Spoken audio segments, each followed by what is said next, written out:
Hello everyone, मैं ओम प्रकाश प्रजापति। आज हम ट्रू मीडिया के पॉडकास्ट के माध्यम से आपको बंगाल के वरिष्ठ साहित्यकार, चिंतक, समाजसेवी, उपन्यासकार श्री श्यामल भट्टाचार्य जी से मुलाकात करा रहे हैं। श्यामल भट्टाचार्य जी, आपका ट्रू मीडिया के पॉडकास्ट में हार्दिक अभिनंदन है, स्वागत है। धन्यवाद, नमस्कार। जैसा कि ट्रू मीडिया पॉडकास्ट की परंपरा है, हम प्रश्नों की ओर चलते हैं। हमारा पहला प्रश्न है आपकी ओर कि सबसे पहले हमें आप अपने बचपन और शुरुआती साहित्यिक प्रेरणा के बारे में बताएं ताकि हमारे दर्शक कुछ जान सकें। देखिए, बचपन में मेरा माँ पिताजी दोनों नौकरी करते थे जी। तो मुझे जो खाना खिलाने का काम ये मेरा मामा जी या मेरा नानी जी करती थी। क्या बात है। तो ये खाना खिलाते समय आप हमें परी कथा सुनाया करते थे।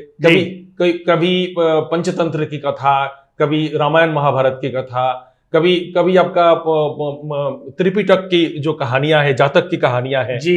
तो मेरे ख्याल से ये जो सारे चीज है, अभी मैं सोचता हूँ इन्हीं से शायद मेरे अंदर जो है ये साहित्य का अंकुर जो पनपा है। जी जी जी, क्या बात है, क्या बात है। ये कहें कि आपको नाना नानी की बाल कथाओं ने आपको जागरूक किया, प्रेरित किया और साहित्य की ओर मुख मोड़ दिया। ठीक, बहुत अच्छे, भाग्यशाली हैं जहां आपको नाना नानी जी का प्यार मिला है। ठीक जी, बहुत कम लोगों को मिलता है। आजकल के बच्चों के लिए तो ये बिल्कुल मतलब मिलने का बहुत मुश्किल हो गया। जी जी जी, हम आगे बढ़ते हैं श्यामल जी कि क्या कोई विशेष व्यक्ति या पुस्तक ने आपके लेखन की ओर ज्यादा आकर्षित किया? ना जी, विशेष व्यक्ति ये पुस्तक नहीं, लेकिन हाँ, मेरे बचपन में मतलब मेरा जो किशोरावस्था है उस समय मैं पढ़ता था ये ईश्वर चंद्र विद्यासागर से लेकर रविन्द्रनाथ टैगोर, ये आपका उपेंद्र किशोर राय चौधरी, उनका बेटा सुकुमार राय, और उस समय प्रेमेंद्र मित्र जी बहुत अच्छे बाल कथा लिखते थे। फिर सुकुमार राय जी का बेटा सत्यजीत राय, इनके बारे में पूरा दुनिया जानता है। जी जी। तो सत्यजीत राय जी और उस समय के जो लेखक लोग हैं उनके बाल कथाएं मेरे को काफी प्रभावित किया है। क्या बात है, क्या बात है श्यामल जी, बहुत अच्छी बात है। और कोई ऐसी चीज है और कोई ऐसा आकर्षण है, चाहे व्यक्ति है या पुस्तक है, जिन्होंने आपकी ओर आकर्षित किया, ये विशेष बात है। हम आगे बढ़ते हैं श्यामल जी। जैसा कि सूत्रों ने बताया कि आपकी अनेक पुस्तकें प्रकाशित हुई हैं और अनेक पुस्तकें देश की तमाम भाषाओं में अनुवाद हुए हैं। हमें बताएं कि आपकी कितनी पुस्तकें प्रकाशित हुई हैं और किन किन भाषाओं में उनका अनुवाद हुआ है? मेरा 50 से ज्यादा, लगभग 55-56 किताबें हैं जी। और इनमें से एक उपन्यास है बुखारी, ये 12-13 भाषा में अनुवाद हुई है। 12 भाषा में, टोटल 13 भाषा में है अभी। जी, और 2 भाषा में हो रही है जी अनुवाद। और एक उपन्यास है लोद्रोबा के आसपास, मतलब लोद्रोबार काछाकाछी इन बांग्ला, अभी हिंदी में आई है। लोद्रोबा के आसपास परसों इसका प्रकाश हुआ है। ये दिल्ली में आपका लोकार्पण हुआ है जी जी। तो ये पहले असमिया में भी छप चुका है, अनुवाद हो चुका है, और अंग्रेजी में भी अनुवाद हो रही है। जी जी जी। हम ये जानना चाहेंगे कि आपकी पुस्तकें किन किन भाषाओं में अनुवादित हुई है? ये अनुवाद हुई है ओडिया में, असमिया में, हिंदी में, उर्दू में, आपका पंजाबी में, गुजराती में, तमिल में जी, आपका बोडो लैंग्वेज में, और पारसी, ईरानी जो पारसी लैंग्वेज में अनुवाद हुई है जी जी जी। तो इतना सारे लैंग्वेज में, डोगरी में बहुत अनुवाद हो चुकी है। श्यामल जी बहुत भाग्यशाली है कि आपकी लेखनी और आपके भाव देश ही नहीं विदेशों में भी पहुंच रहे हैं। हम एक और प्रश्न आपसे पूछेंगे, हो सकता है कि वो प्रश्न आपको लगे कि पूछना नहीं चाहिए, लेकिन एक जिज्ञासा है। वर्तमान में जो देश की स्थिति चल रही है, और चाहे वो बंगाल हो या पाकिस्तान हो, तो बंगाल में जो स्थिति चल रही है, बांग्लादेशियों से और जो तमाम साथी हैं, बांग्लादेश की जो वर्तमान की स्थिति है उससे बहुत नाखुश हैं। बिल्कुल। कहीं कभी आपको किसी राज्य में या विदेश जाते समय ये भाषा जो आप बोल रहे हैं बंगला में, ये पहचानी जाती है, जो सामने व्यक्ति सुनता है तो पहचानी जाती है, कभी इसकी वजह से कहीं कोई अवरोध पैदा हुआ क्या? नहीं जी, मेरे को नहीं हुआ। अभी भी जो है बंगाल के बाहर, ये मेरे कह सकते हो क्या, हमारे जो पुराने लेखक लोग हैं उनके चलते हुए बांग्ला भाषा के लिए अलग सा मान इज्जत हर जगह है जी। बांग्ला साहित्य का अलग इज्जत अब भी है जी। ये बात अलग है कि राजनीति ने बांग्ला को थोड़ा बदनाम कर रखा है अभी, और बांग्लादेश को तो और ही बुरा हालत है जी। तो ये हमें आशा है कि बहुत जल्दी इन सब बुरी स्थिति से बांग्ला उबर कर आएंगे, बांग्लादेश और पश्चिम बंगाल भी उबर कर आएंगे, तो तब फिर सारे चीज ठीक हो जाएगी, हम आशावादी हैं। जी जी जी। कहते हैं कि साहित्य समाज का दर्पण होता है, और आप बांग्लादेश की बात कर रहे हैं और कुछ समय में वर्तमान स्थितियां स्थिर हो जाएंगी, तो आप एक साहित्यकार भी हैं, तो इसमें स्थिर करने के लिए साहित्यकारों को क्या भूमिका निभानी चाहिए? बांग्लादेश के जो साहित्यकार लोग हैं वो ऑलरेडी इन भूमिका में ये काम कर रहे हैं जी। ये लोग अपने लेखन में अभी शिल्प से ज्यादा हकीकत पर ज्यादा लिख रहे हैं, और ये जो संख्या लघु के ऊपर, जो वहाँ के हिंदुओं के ऊपर, वहाँ के बाकी जो इवन मुस्लिम में जो लोग सूफी लोग हैं उनके ऊपर जो आक्रमण हो रहा है जी, उसके विरोध में ये लोग काम कर रहे हैं, लिख रहे हैं, मेला का आयोजन कर रहे हैं, तो ये लोग कोशिश कर रहे हैं अपनी तरह से शांति का प्रयास करने का प्रयास कर लेखक लोग, जो नाटककार लोग, अभिनेता लोग, और मर भी रहे हैं, ऐसे बात नहीं है, ये लोग ऐसे लोगों का भी कत्ल हुआ है, बड़े लड़ रहे हैं लोग, दुखद और जद्दोजहद चल रही है। जी, चिंतनीय विषय है। श्यामल जी, हम आगे बढ़ते हैं। करीब 70 के दशक में एक मूवी आई थी, बॉम्बे से प्रकाशित हुई थी, बॉम्बे से प्रसारित हुई थी, जिसके अभिनेता अमिताभ बच्चन जी थे, और उस फिल्म में गाना था, और उस गाने में जो अभिनेता था वो अभिनेत्री से कहता, अमित मालो भासी जी। तो इसका मतलब क्या होता है, और एक फिल्म के जरिए से इन 2-3 शब्दों का बहुत अच्छा प्रचार हुआ, और इस तरह से बांग्ला के प्रेम को, बांग्ला की जो शांति है या लेखन है, उसको और कैसे प्रसारित किया जा सकता है? नहीं, देखिए, ये तो एक्चुअली आमी तुम्हाके भालोबासे का मतलब यही होता है कि आपसे हमें प्यार है जी, तो आपसे हमें प्यार है, ये तो केवल एक आदमी से औरत का प्रेम नहीं होता है, इसका ये तो आम है। माँ बेटे का भी हो सकता है, भाई बहन का, दोस्तों का हो सकता है, मानव प्रेम हो सकता है, जी जी जी, राष्ट्र प्रेम भी हो सकता है, जी प्रेम हो सकता है, प्रकृति प्रेम हो सकता है, जी जी। तो ये जो है, ये आदमी का जो जड़ से लेकर महाकाश तक जी प्रेम झलकाता है, इसी से मैं जिस जाति के अंदर, जिस भाषा गोष्ठी के अंदर प्रेम का विकास अच्छी तरह हुआ है, उसी जाति ये ज्यादा मानवता को प्रचारित और प्रसारित कर पाए हैं। जी जी जी। कोई इस तरह के कुछ ऐसे कम शब्दों की ऐसे कुछ एक बनाई जाए, सूक्तियां बनाई जाए, जिनसे प्रेम बढ़े, भाईचारा बढ़े, एकता बढ़े, राष्ट्र प्रेम बढ़े, ऐसे भी साहित्यकारों को काम करना चाहिए। उस पर क्या कहेंगे? ऐसे काम करते हैं, जैसे हमारे पास अभी एक हाल ही में मैं एक कवि का अनुवाद किया हूँ, सुनील माझी जी, वो आप भी मेरे साथ दिल्ली आए हैं जी। तो सुनील माझी जी के कविता में इस तरह का चीजें हैं जो प्यार मोहब्बत की बात करते हैं।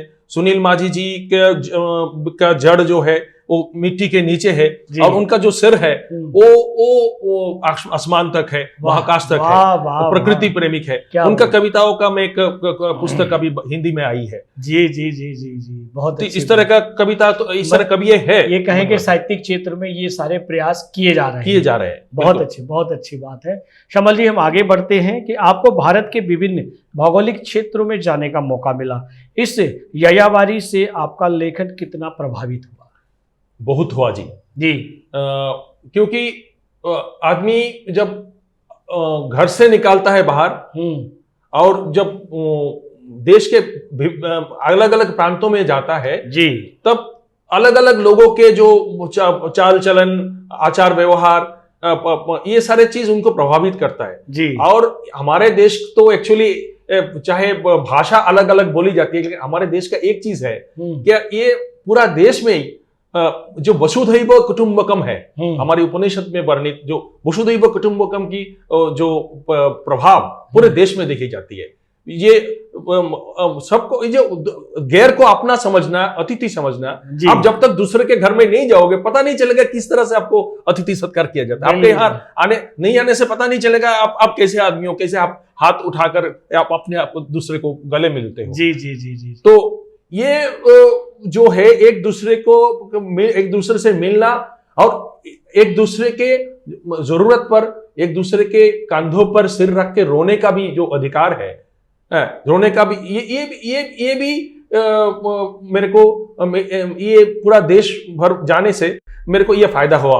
और सबसे बड़ा फायदा ये हुआ कि मैं एक अंचल का, एक राज्य का, छोटा सा राज्य त्रिपुरा का लेखक था, अब मैं पैन इंडियन लेखक बन चुका हूं। वाह वाह, ये मेरा व्यक्तिगत रूप से, अच्छा। यार मेरा पाठक अभी पूरे भारत में है। वाह वाह वाह श्यामल जी, जैसा कि आपने बताया कि आपके शुभचिंतक और आपके पाठक पूरे देश ही नहीं विदेशों में भी हैं। हाँ जी, हाँ जी। और हम आपसे ये प्रश्न करना चाहते हैं कि आपको बांग्ला के अलावा हिंदी, अंग्रेजी, असमी, बोडो, पंजाबी, डोगरी और राजस्थानी भाषाओं का भी ज्ञान है, और आपके जीवन में ये भाषाएं कैसे आई, इसका भी जिक्र करें। ये शुरू में मेरे माताजी नर्स थी, उनके कुछ दोस्त मलयाली थे जी, तो उनसे इनिशियली मेरे को बचपन में ही कुछ झलक मिली थी कि हमारे घर में इडली, डोसा, सांभर उस समय पूरे भारत में इतना प्रचारित नहीं था जी, लेकिन हमारे घर में आया था क्योंकि मेरे माताजी के जो दोस्त लोग थे, हमारे मौसी लोग, कोई केरल के है, कोई तमिलनाडु के है, वो बना के लाते थे। वाह वाह।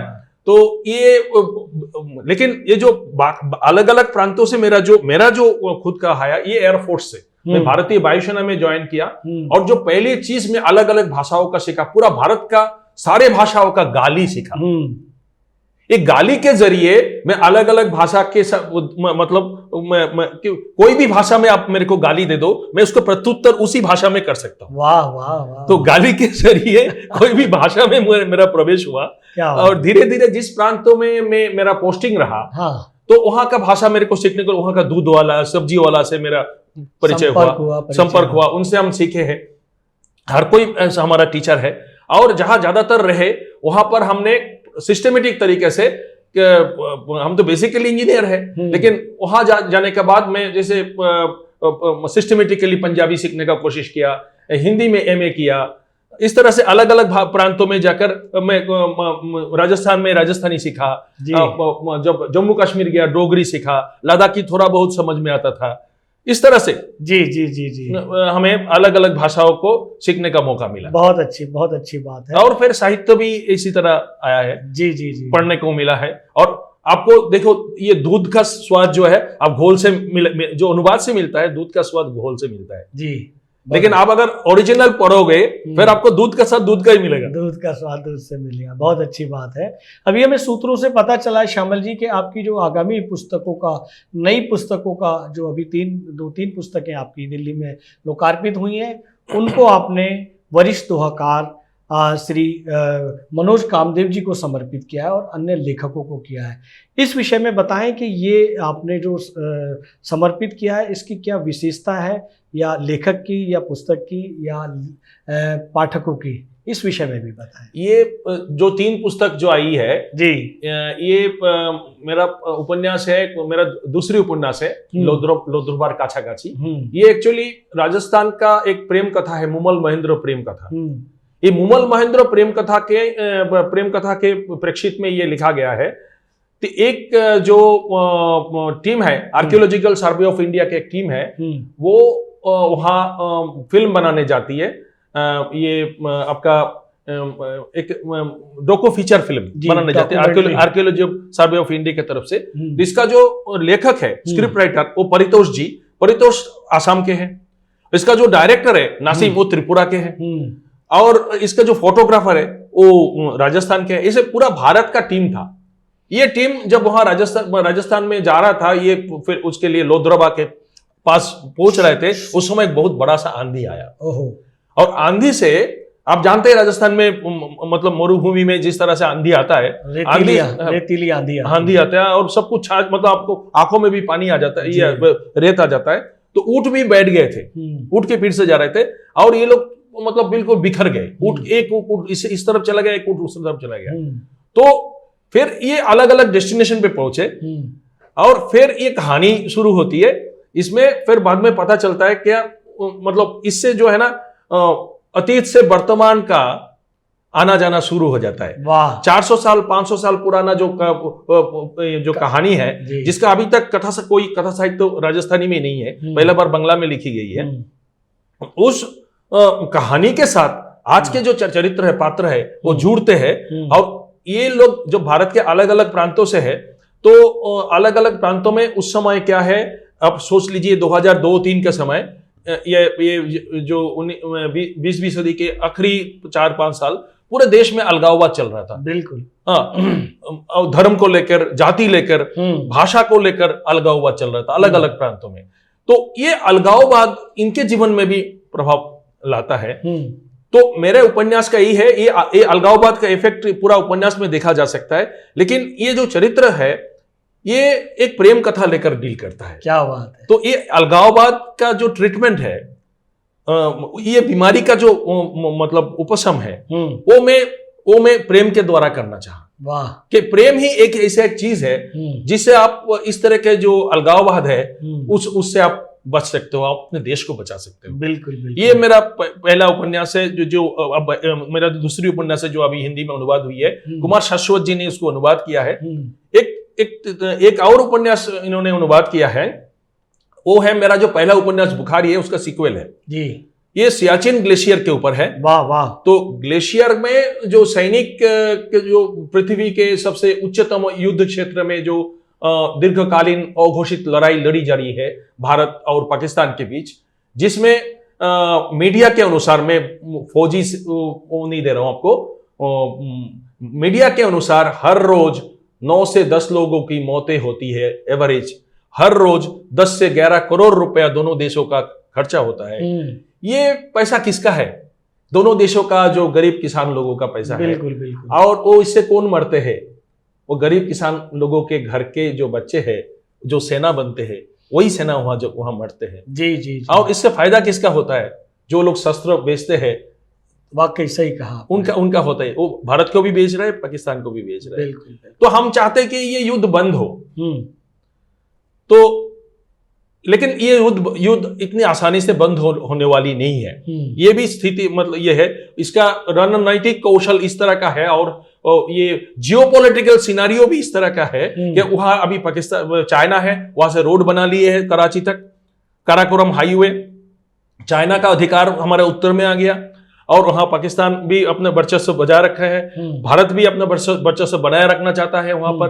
तो इससे क्या है, ये युद्ध इतनी जल्दी से आसानी से खत्म नहीं होने वाला, ये वास्तविकता है। बिल्कुल सही कह रहे हैं। तो उसी के ऊपर जो है ना आज का स्थिति लेकर ये दूसरी उपन्यास है। बहुत अच्छी बात है। जैसा कि आपने बताया कि दोनों देशों के बीच में युद्ध हो रहा है और इसका लाभ जो शस्त्र बेच रहे हैं उनको हो रहा है, लेकिन एक और युद्ध चल रहा है, वो आंतरिक युद्ध चल रहा है। आजकल के जो बच्चे हैं, जो युवा हैं, वो एकल परिवार में रहना चाहते हैं। ठीक। वो सामूहिक परिवार में नहीं रहना चाहते और एकल परिवार में ना रहने की वजह से संस्कार विहीन होते जा रहे हैं। ठीक। पूरे भारत देश के क्षेत्रों में, भारत देश के राज्यों में ऐसा हो रहा है। उन अभिभावकों को, उन बच्चों को, उन युवा साथियों को क्या कहना चाहेंगे कि उन्हें सामूहिक रहना चाहिए? एकल परिवार के रहने से आने वाली पीढ़ी भी संस्कारहीन होती है। जो आप अपने माता पिता को नहीं दे पा रहे, कल आपको भी नहीं मिलेगा। इस विषय में क्या? हाँ जी, ये इसका जो शुरुआत हुई थी जी, ये जो ग्लोबलाइजेशन 90s में जो आया है भारत में जी, इसके साथ साथ ये भूमंडलीकरण जो है वो हमारे देश की भूमंडलीकरण नहीं है। हमारा जो भारत के जो भूमंडलीकरण की धारणा है, ये है वसुधैव कुटुंबकम की धारणा जी। भारतीय लोग दुनिया के, विश्व के जहां जहां गए हैं, वो वहां जाकर उनके संस्कृति समाज से ऐसे मिले हैं जिस तरह से दूध में शक्कर मिलते हैं जी। तो इससे दूध का जो है ना आकार नहीं बढ़ती है, लेकिन उसका स्वाद बदल जाती है जी।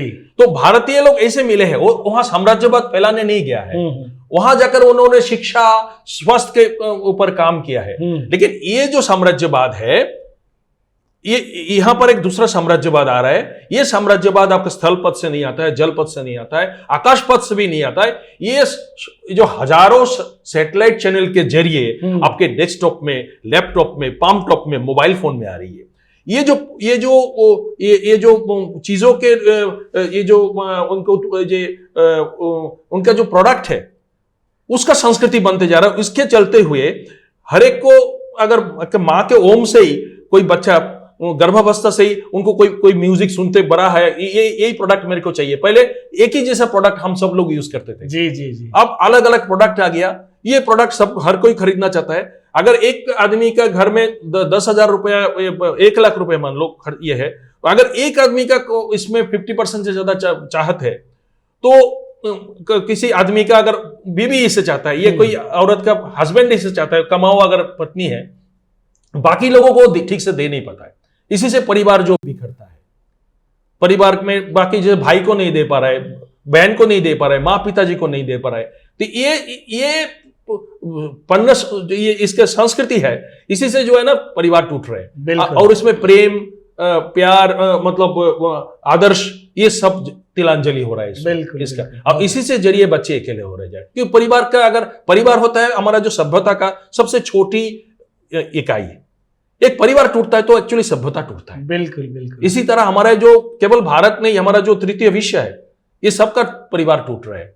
अब देखो 90s के बाद जो डिवोर्स है उसका परिमाण 2 गुना 3 गुना 4 गुना हो, हजारों गुना बढ़ गया है, बढ़ गया। अभी हर एक घर में आपको डिवोर्स हो रहा है। बिल्कुल सही कह रहे हैं। तो ये इसके जरिए हो रहा है, इसीलिए ये एकल कोई समाधान नहीं है। जी जी जी, एकल परिवार कोई समाधान है ही नहीं। बहुत अच्छी बात श्यामल जी आपने कही। हम आगे बढ़ते हैं इसी बात को लेकर कि कुछ लोगों का कहना है, कुछ विद्वत जनों का कहना है कि ये जो परंपरा आ रही है, ये जो टीवी है, टीवी के माध्यम से स्त्री और पुरुष के घर में आ रही है, घर से उनके दिल में जा रही है, दिल से उनके मन में आ रही है। जो टीवी पर चलता है कि एक महिला, टीवी पर सीरियल में दिखाया जाता है एक महिला के 4 पति हैं, टीवी सीरियल में दिखाया जाता है कि एक पति के 4 प्रेमिकाएं हैं, और वो घर में युद्ध होता है, वही नीति, वही आकर्षण, वही जो देखते हैं वो करने की लालसा तमाम सामाजिक क्षेत्र में बढ़ती जा रही है। इसके लिए सरकार को और लेखकों को क्या करना चाहिए? एक्चुअली इसका तो कोई अंत नहीं है जी। तो ये लेखकों को इस तरह के कहानियां बनानी चाहिए क्या? ये कहानी लोगों को, क्योंकि लोग जो कहानी पढ़ते हैं, ये इसी कहानी से तो फिल्म बनती है, इसी कहानी से टीवी का सीरियल बनता है। तो लेखक को पैसे के तरफ देखकर इस तरह का फिल्म बनाना नहीं चाहिए। उनको इस तरह का कहानी लिखना चाहिए जिस कहानी से परिवार को जुड़े। जी, जिस तरह से ये एक आदमी का व्यक्तिगत जीवन है कि एक औरत से प्यार करे, दूसरे से प्यार करे, ये एक औरत एक से ये दूसरे से प्यार करे, लेकिन ये आम नहीं होना चाहिए, खास नहीं होना चाहिए, हर एक के दिल परिवार में ऐसे नहीं आना चाहिए। जी, ये कभी कभी हो जाता है, लेकिन ये लेखन होना चाहिए केस स्टडी की तरह। श्यामल जी, आप लेखक की हम बात कर रहे हैं, सरकार की बात कर रहे हैं, लेकिन जो फिल्म जहां से पास होकर आती है सेंसर बोर्ड, या जो सीरियल है, नाटक है, वो भी वहीं से पास होकर आते हैं, उनका भी दायित्व रहता है। क्या उनकी ये भूमिका भी कहीं प्रश्नवाचक है कि वो उसको पास कैसे करते हैं जिससे सामाजिक विघटन हो? हाँ, ये यहाँ तो एक्चुअली हमारे यहाँ ऐसे कोई सिस्टम है ही नहीं। होना चाहिए। होना चाहिए, बिल्कुल होना चाहिए। हमारे यहाँ केवल इतना ही देखा जाता है, कोई गाली गालोज जो है वो असंविधानिक, कोई गाली गालोज आ गया क्या नहीं आ गया, या बिल्कुल शारीरिक संपर्क दिखाया गया नहीं दिखाया गया। पहले की ये 2 चीज देखते हैं। पहले की फिल्मों में ऐसे सीनों को ब्लर किया जाता था, या कोई गाली देता था तो वहां साइलेंट कर दिया जाता, टू करके आवाज आता था, ताकि समाज में ये दुष्प्रचार ना हो। लेकिन आजकल तो सब कुछ दिखाया जा रहा है, अश्लीलता दिखाई जा रही है, क्राइम दिखाया जा रहा है और अन्य तरीके दिखाए जा रहे हैं जिससे समाज का विघटन हो रहा है। तो इस पर हमें कहानी लेखक को और फिल्म सेंसर को और सरकार को और क्या विशेष करना चाहिए? देखिए, कहानी लेखक को, पत्रकारों को इसके बारे में जरूर लिखना चाहिए। क्या राजनीतिकों के ऊपर इसके ऊपर प्रेशर आए, ऐसे तो ये लोग कोई बिल नहीं पास करेगा जी। ये सब अगर इसके लिए बिल पास करना है तो उनको ऊपर प्रेशर डालना पड़ेगा, क्योंकि राजनीतिक लोग केवल वोट के लिए जो भी होना चाहिए वो करते हैं। उनके ऊपर हम समाज से अगर प्रेशर डाल सके, क्या ये छीछीकार हो रहा है चारों ओर, तो ये अगर उनके ऊपर प्रेशर डाला जाए तभी जाके नैतिक प्रश्नों पर वो कुछ बिल ला सकते हैं और इस तरह के उनके ऊपर पाबंदी डाली जा सकती है। जी जी जी जी, नहीं तो नहीं। बहुत अच्छे, बहुत अच्छे। हम आगे बढ़ते हैं श्यामल जी कि आपके उपन्यास और कहानियों में ज़्यादातर यौन संदर्भ प्रबल रूप से उपस्थित रहता है। इस यौन संदर्भों को आप किस नज़र से देखते हैं? देखिए, मेरे उपन्यास में जो यौन संदर्भ है ये रहता है प्राकृतिक रूप से। नर नारी का जो संपर्क है ये प्राकृतिक रूप से, इसमें यौन संबंध है जी। तो इसको प्राकृतिक रूप से जितना आना चाहिए इतना ही आता है मेरे उपन्यासों में। इसको मैं शिल्पित रूप से प्रकाश करता हूं। क्या बात है। मैं चाहता हूं क्या ये अगर कोई मेरे उपन्यास को पढ़े, मैं जिसके बारे में बात कर रहा था, जो लोग फिल्म लिखते हैं उनको भी इसी तरह शिल्पित रूप से प्रकाश के, क्योंकि आप जो अजंता, इलोरा, खजुराहो का अब वो देखेंगे, चित्र देखेंगे, वहां भी ये लोग ऐसे खुदा गया है, लेकिन वो शिल्पित रूप से किया गया है। तो उससे क्या है ना, आपका सेक्स जागरूक नहीं होता है, इससे जो है ना सौंदर्य देखते हैं, ये इसमें भी एक सौंदर्य है, ये देखना चाहिए। लेकिन ये उपन्यास जो है सेक्स पर आधारित नहीं होना चाहिए। क्या बात, लेखन जो सेक्स पर आधारित नहीं होना चाहिए, ये होना चाहिए सेक्स जीवन का एक पार्ट है जी। इसके बिना भी हम नहीं जी सकते जी, यौन संपर्क के बिना हम जी नहीं सकते। जिएंगे तो हम सन्यासी बन के जिएंगे, वहां भी बहुत सारे विघटन होता है। बहुत अच्छी जानकारी दे रहे हैं आप हमारे दर्शकों को, और हमारे दर्शक बहुत ही तालीमता से सुन रहे हैं और लाइक भी कर रहे हैं और शेयर भी कर रहे हैं और कमेंट्स भी कर रहे हैं। आपका दर्शकों का भी साधुवाद है। हम आगे बढ़ते हैं श्यामल जी, कि जैसा कि यौन संदर्भ के बारे में आपने अपनी पुस्तकों में ये विषय दिया है, इसी पर एक प्रश्न और है कि क्या यौन विषय को अन्य देश की तरह भारत में भी परिचर्चा की तरह उसे आज़ाद किया जाए, उसे एकदम फ्री किया जाए? ऐसी परिचर्चाएं कॉलेज, विद्यालयों में और पुस्तकों में होनी चाहिए? एक उम्र के बाद ये होनी चाहिए जी, जो साइंटिफिक तरीके से होना चाहिए जी।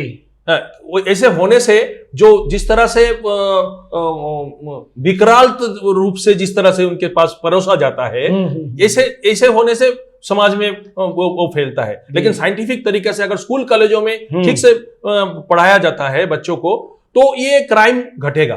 बिल्कुल बिल्कुल। बच्चों को अपने जैसे ये बताया जाता है कि गुड टच और बैड टच जी, ये इसका शिक्षा बच्चों को होना चाहिए वाकई, क्योंकि हमारे समाज में हर आदमी ऐसे एक जैसा नहीं है, और ये एक मानसिक रोग है।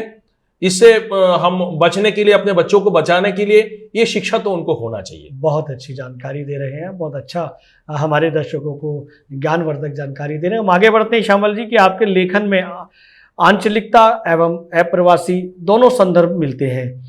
आप इन दोनों के बीच में संतुलन कैसे रख पाते हैं? देखिए, ये मेरे लिए स्वाभाविक है जी, और मेरे ख्याल से हर कोई लेखक जो है वो आंचलिक है, क्योंकि एक अंचल से वो बड़ा होता है जी। और अगर सार्थक लेखन कोई लेखक है, वो उसके लेखन में अपने मिट्टी का सुगंध तो आना चाहिए, अपना मिट्टी का, और क्योंकि वो जो उसका जो जड़ है उसी मिट्टी में रहता है और वहीं से उसको रस मिलती है। बिल्कुल, साहित्य रस भी इसी से आता है। बिल्कुल। और समाज के जो अलग अलग चीजें हैं वो भी चीज इसमें अच्छाई भी आना चाहिए, बुराई भी आना चाहिए जी। लेकिन ये आंचलिकता के साथ साथ मैं जैसे पूरा देश में घूमता हूं, ये देश के बाहर भी जाते रहता हूं, तो वहां का जो जीवन है वो भी हमसे परे नहीं है ज्यादा, वो भी हमारे जैसे ही है। अगर हम सोचेंगे कि वो अलग है तो अलग अलग रह जाता है, इसी से अलगाववाद का जन्म होता है। जी जी जी, जी। तो क्योंकि हम जब जितना एक दूसरे को जानेंगे, एक दूसरे को पहचानेंगे, एक दूसरे से मिलेंगे, तभी समझेंगे कि देखेंगे कि हमारा सब बहुत कुछ एक जैसा है। बिल्कुल बिल्कुल बिल्कुल।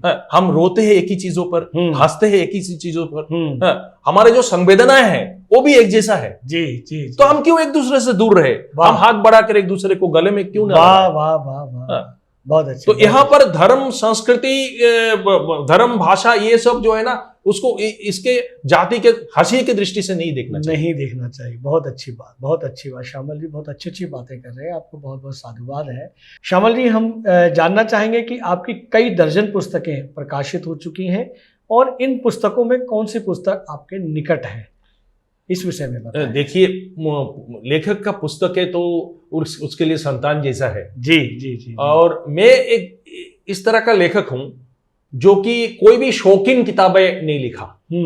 एक भी कहानी मेरा शौकीन कहानी नहीं है जी जी जी जी। एक भी कहानी ऑर्डर ही नहीं है क्या ये फलाना मैगजीन ने बोल दिया कहानी दे दो, फलाना तारीख में मेरे को जमा कर दो, मैं एक भी नहीं दिया अब तक। मैं तभी कहानी लिखा, शुरू से लेकर तभी कहानी लिखा जब कोई चीज मेरे को खटकता है, कोई भी चीज मेरे को दुख देता है, कोई भी चीज मेरे को लगता है कि ये संवेदना जो है मेरे को विचलित कर रहा है, तभी मैं लिख पाया। मेरा 130 कहानी है लगभग, और जितने उपन्यास है ये सारे चीज, कोई अगर बहुत ही एंजॉयमेंट के लिए मेरा कहानी पढ़ना चाहता है वो ना पढ़े मेरे को जी, क्योंकि मेरे कहानी पढ़ के आपको बहुत ज्यादा एंजॉयमेंट नहीं मिलेगा, लेकिन मेरे कहानी पढ़ के आपको संवेदनाएं मिलेगी, पूरे भारत के जो वास्तविक चित्र मिलेगा, और उस वास्तविक चित्र कभी भी आपको कभी भी आपको एक दूसरे को एक से बेहतर सोचने का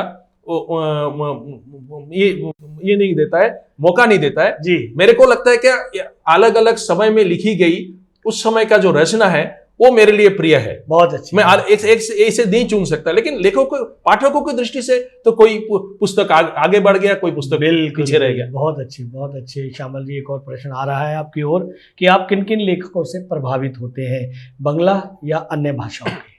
मैं ज्यादातर भारतीय साहित्य पढ़ता हूँ जी।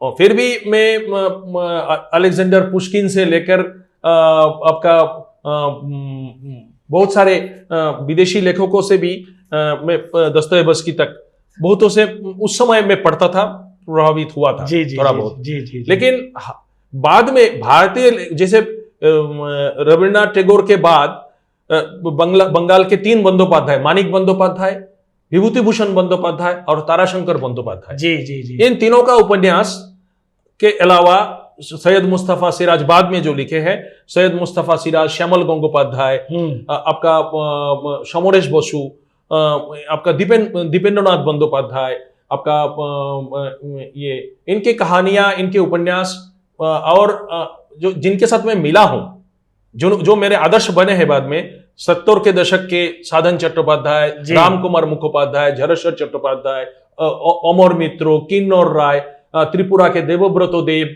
दुलाल घोष, किशोर रंजन दे, आपका आसाम के कुमार अजित दत्ता, शेखर दास, मिथिलेश भट्टाचार्य, रणवीर पुरकायस्था, ये सब मेरा बहुत आइडल रहे हैं। वाह वाह। और भारतीय साहित्य में करतार सिंह दुग्गल से लेकर वेद राही, डोगरी के वेद राही, पंजाबी के कई सारे लेखक, ओम राम स्वरूप आनखी, मोहन भंडारी, अमृता प्रीतम, आपका अजीत कौर, आपका ये प्रेम प्रकाश जी, कई सारे पंजाबी के लेखक, जिनमें 80 से ज्यादा पंजाबी लेखकों को अनुवाद किया।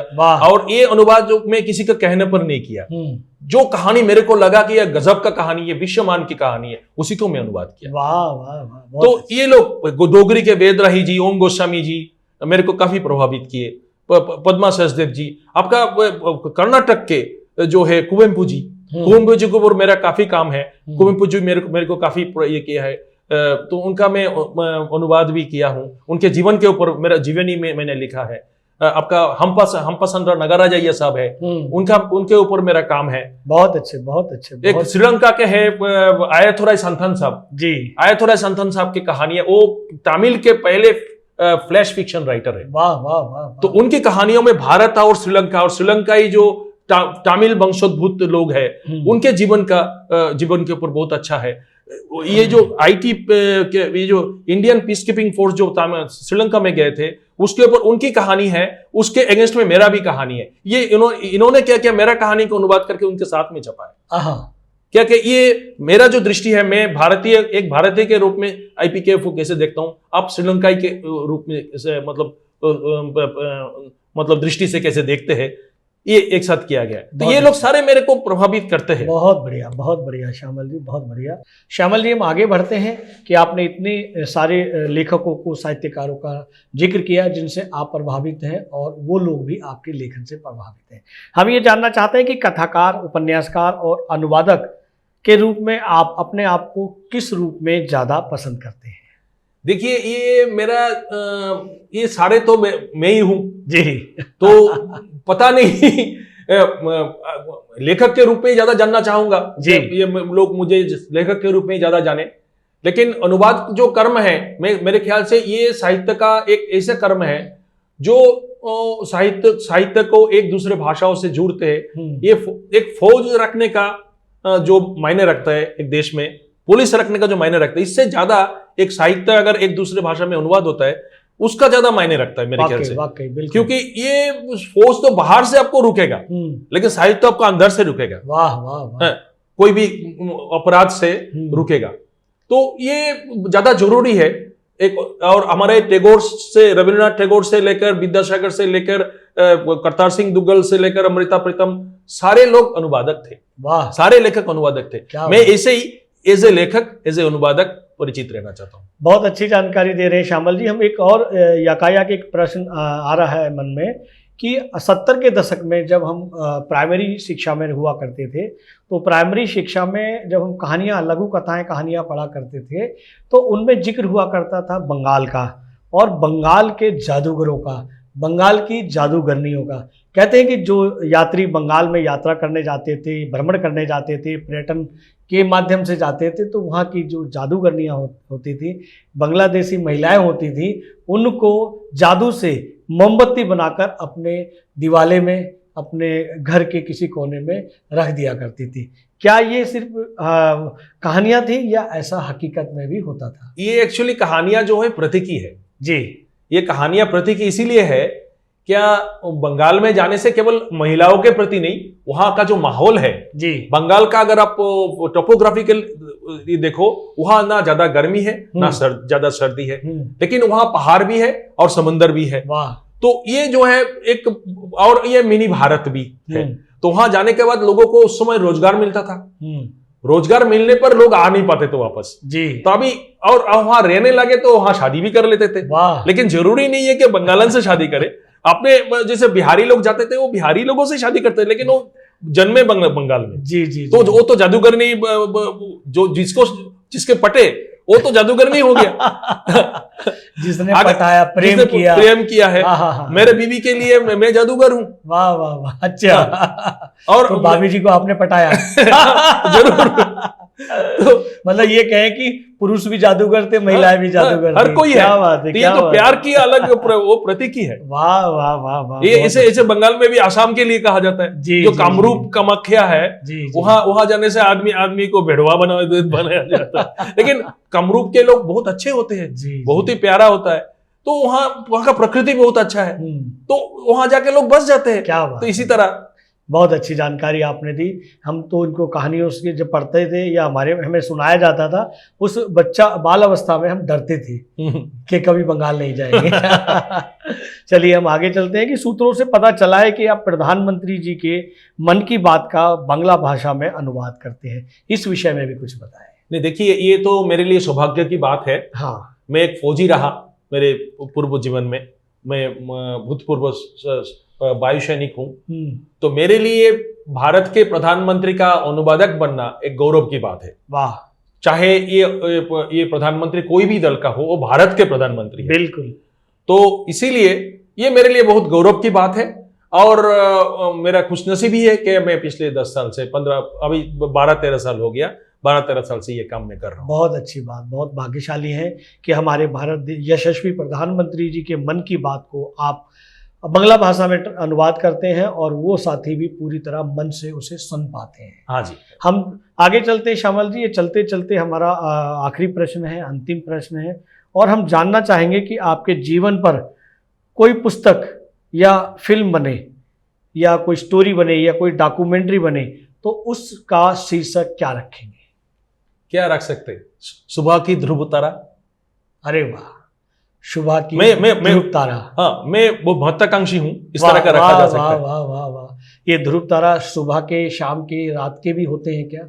हाँ जी, अलग होते हैं। अच्छा। सुबह जो है, सुबह के ध्रुव तारा जो कहते हैं, क्योंकि वो आपको विकसित होता हुआ दिखाई देता है, आगे बढ़ता हुआ दिखाई देता है, आगे चलता हुआ दिखाई देता है। और नाविक के लिए, कोई भी नाविक जब चलते हैं, उनके लिए बहुत आशा संचारित करता है। जी। ये सुबह की ध्रुव तारा दिख गई है, इसका आज का दिन शुभ होगा और आगे अभी सूरज निकलने वाला है। मतलब सुबह के ध्रुव तारा अगर दिख गया तो सुबह इतना बादल नहीं होगा कि सूरज ना उगे। वाह वाह वाह वाह। तो आप हमारे देश के निर्माता, निर्देशक, लेखक, राइटर को क्या कहना चाहेंगे कि वो जल्द से जल्द आपके पास आए, आपके ऊपर एक स्टोरी लिखें, एक मूवी बनाएं और एक फिल्म बनाएं, ताकि आपके जीवन से जो तमाम युवा साथी हैं वो सीख ले सकें, आपको प्रेरणा स्रोत मान सकें, कुछ सीख सकें? देखिए, मैं तो काफियों को अपना प्रेरणा स्रोत मानता हूँ जी। तो अगर मैं किसी का कोई काम आऊं जी, मेरा जो मैं काम करता हूं वो अगर किसी को प्रेरणा दे, वो मेरे लिए सौभाग्य की बात रहेगा। वाह, इतना ही मैं कह सकता हूं। चलिए, एक निवेदन और करेंगे हम इस पॉडकास्ट के माध्यम से कि आप अपनी बांग्ला भाषा में, ट्रू मीडिया समूह जो कार्य कर रहा है, अपनी बांग्ला भाषा में कुछ शुभकामनाएं दें, कुछ बातचीत करें, ताकि बांग्ला भाषी देश के बांग्लादेश के साथियों को भी पता चले कि कोई ट्रू मीडिया संस्थान क्या कर रहा है। ট্রু মিডিয়া, আমি ট্রু মিডিয়াকে গত প্রায় 10 বছর ধরে জানি। ট্রু মিডিয়া সবচেয়ে বড় যে কাজটা করছে এই সময়ের যত বিশেষ করে হিন্দি ভাষা এবং মানে বাংলা তো আমাকে নিয়েই প্রথম হয়েছে, বিশেষ করে হিন্দিতে এবং হিন্দি ভাষার সেবা যারা করছে, যারা হিন্দি ভাষাকে অনেক ভালো ভালো কাজ করেছে, তাদেরকে নিয়ে বায়োগ্রাফিক্যাল ম্যাগাজিন ওরা ছাপছেন এবং তাদের যে ইলেকট্রনিক মিডিয়াতেও তাদের সম্পর্কে লিখছেন। এটা অনেক বড় ডকুমেন্টেশন, যা নাকি ভবিষ্যতে যারা রিসার্চার, যারা গবেষণার কাজ করবেন তাদের জন্য খুব কাজে লাগবে। তিনি বাংলাদেশের কথা বলেছেন, আমাদের ভারতবর্ষেও যারা বাঙালিরা রয়েছেন তাদের জন্য আমি এই বার্তা দিচ্ছি যে ট্রু মিডিয়াকে যদি হিন্দিতে আপনারা শোনেন তাহলে হিন্দি সাহিত্যে যত ভালো কাজ হচ্ছে, হিন্দি শুধু সাহিত্য নয়, হিন্দি কলা, সংস্কৃতি এবং সাহিত্যে যত ভালো কাজ হচ্ছে সেগুলো সম্পর্কে জানতে পারবেন।